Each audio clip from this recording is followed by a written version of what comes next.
everybody. Welcome to another episode of The Savage Land.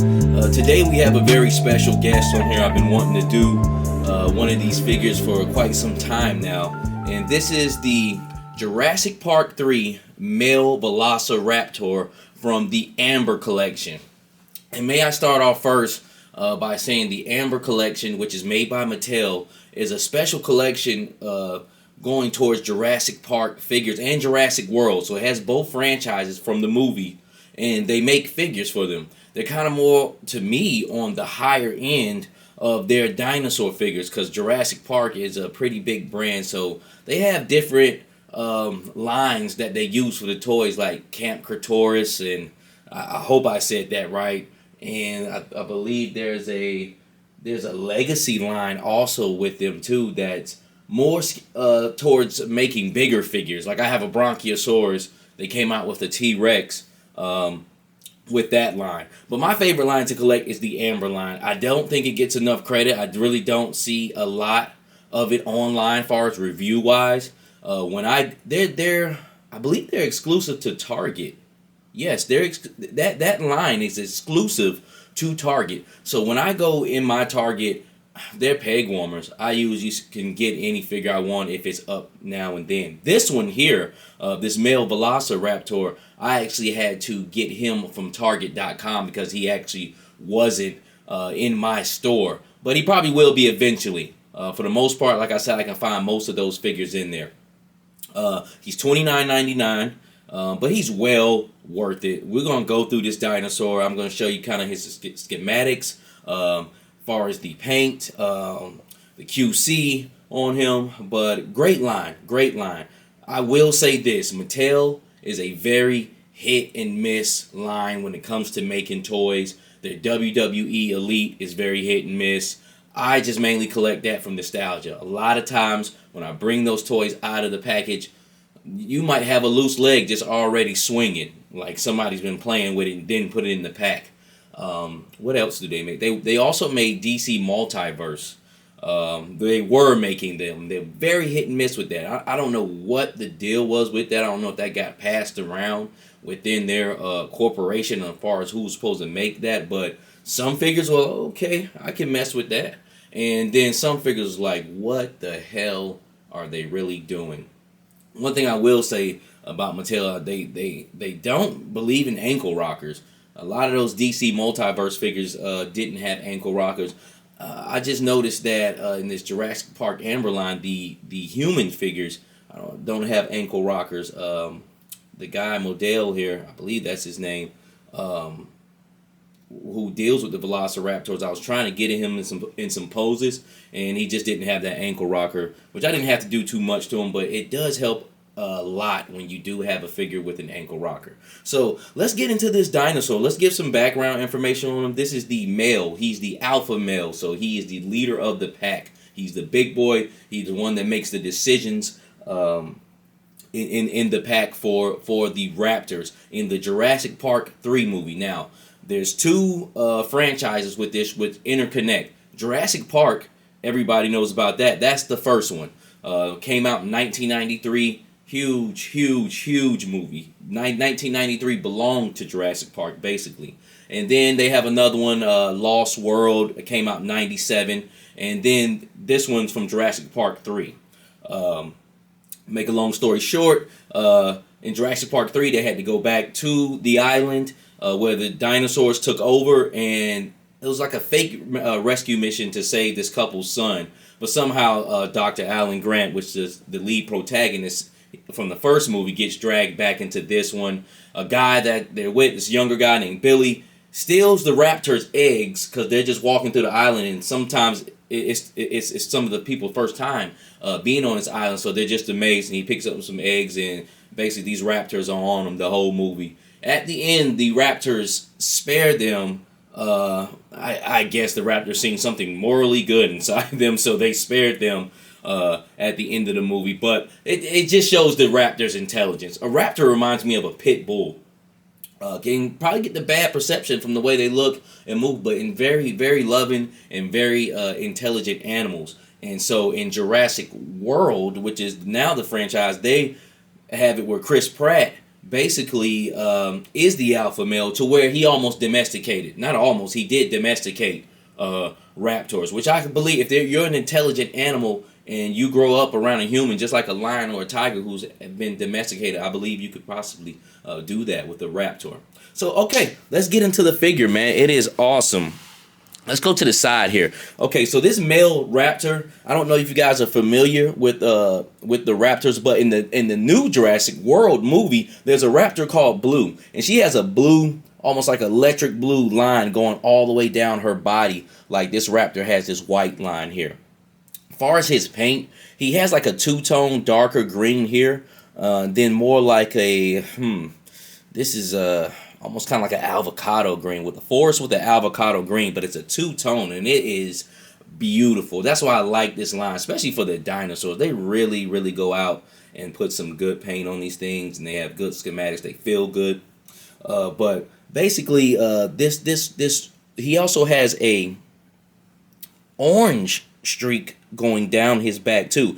It looks like Miami Hurricanes colors, like 1980s Miami Hurricanes. That's what this dinosaur pretty much looks like far as color wise. So it's orange white with a two-tone green, and he has like little hairs up here on the top of his head also,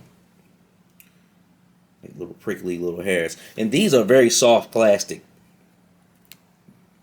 I wouldn't necessarily say they're rubbery, but they bend like rubber.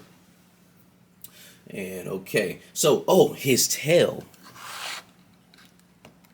Let's go over that. And let's go from front to back, actually. So, his jaw, articulated, definitely can move his neck around, so you can get all the good raptor moves. So he has like some type of joint in here and in here where it makes all three of these pieces move together or separately. And you can kind of, just do your thing. It makes for good raptor poses. They gave these things great articulation. Now, a lot of people talk about the G.I. Joe classified line as far as their animals, but their animals pretty much took the schematics from these dinosaurs here, because I believe this Amber collection may have been out 2 years now. But they move awesome. You can really get some good realistic poses with them. So inside the mouth, they took the time to paint in there. I mean, it looks good. He's got his tongue here, his teeth here, and they took the time to, you know, just put that in a red plastic and paint the teeth. Anytime you got an articulated jaw, it's tons of fun. As far as his arms can move out. They're on a hinge here. They can go up and all the way around if you wanted to.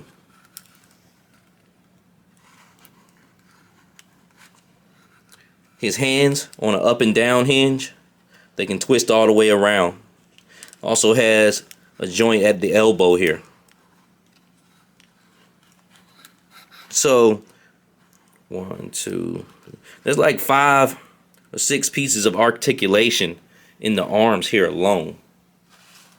Legs move just like any animal's leg. With that cocked hinge, you move your foot up and down. Also gave the toe articulation.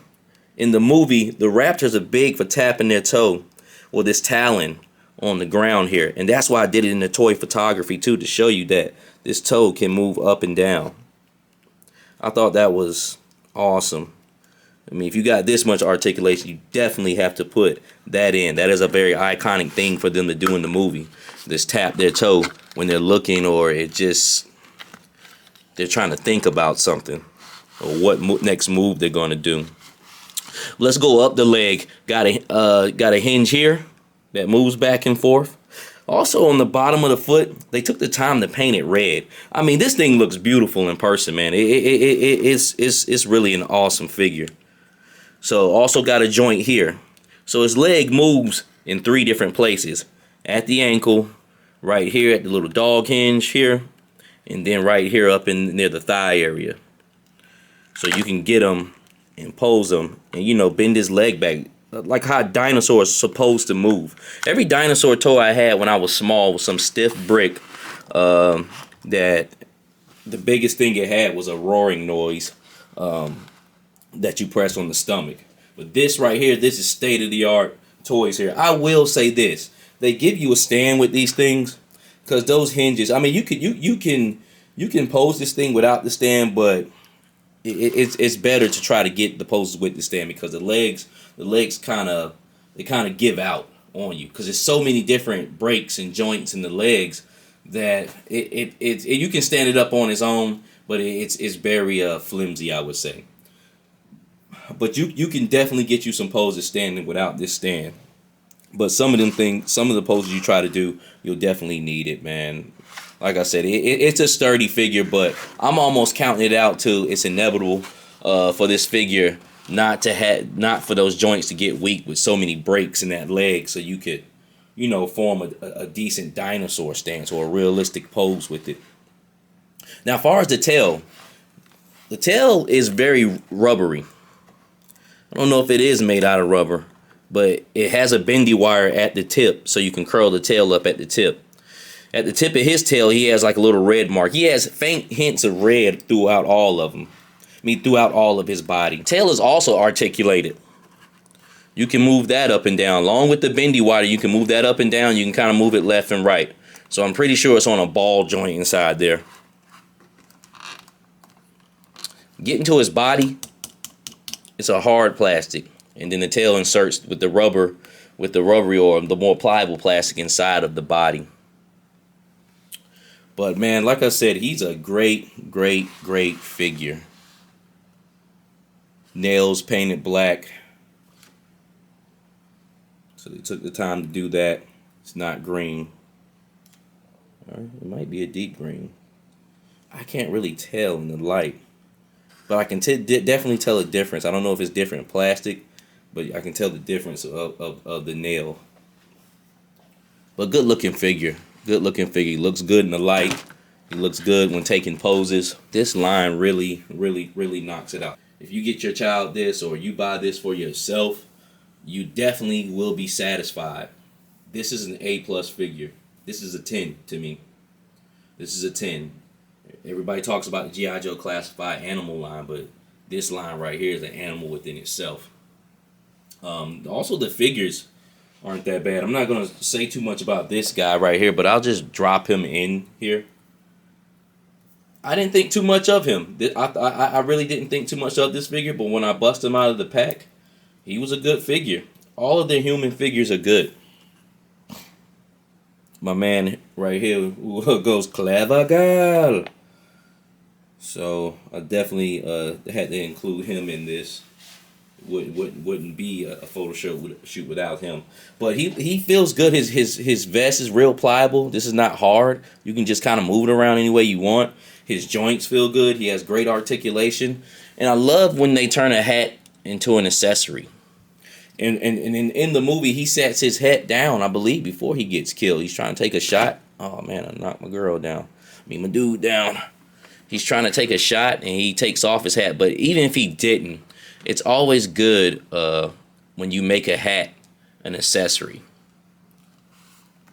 Especially for what I do with the photography. Then I have Dr. Grant, a lot of the other human characters. They're all good. They're all good. This is a good line. This is an awesome line. I commend Mattel on it. I think it's one of the best things they do. I'm trying to think what else Mattel makes, but what I collect, the Master of the Universe line. You know, that's almost kind of play stuff. The original line they came back out with, but this line right here is dead serious about what it's doing. Don't know which direction it's going, but these Raptors, and they're army builders too. You know me, I'm big on army builders. If you've seen any of my videos, I have 1, 2, 3, 6. No, I got 5. I have 5 Raptors. Yeah, I got 5, including this one here, and I don't regret buying any of them. They're all just beautiful. That Tiger Stripe one really made me fall back in love with it when I was shooting it. It looks better than red under the camera, to me. So yeah, that's all I really have to say, man. I really appreciate you guys checking out my videos. If you ever have time, always comment. I always try to answer back. Like I said, I just wanna get with the community and be able to. Sorry, it's my phone there. Get with the community and just talking. I've been educated a few times, which is awesome, man. I love it. But we're going to end. Oh, also subscribe if you can. Share if you can. And we're going to end this video on the same note that we usually do. When you step out the door, make sure you're being a person of integrity. Make sure you're being a person of integrity. You can never go wrong by being a person of integrity. Thank you, guys. Until the next time. God bless.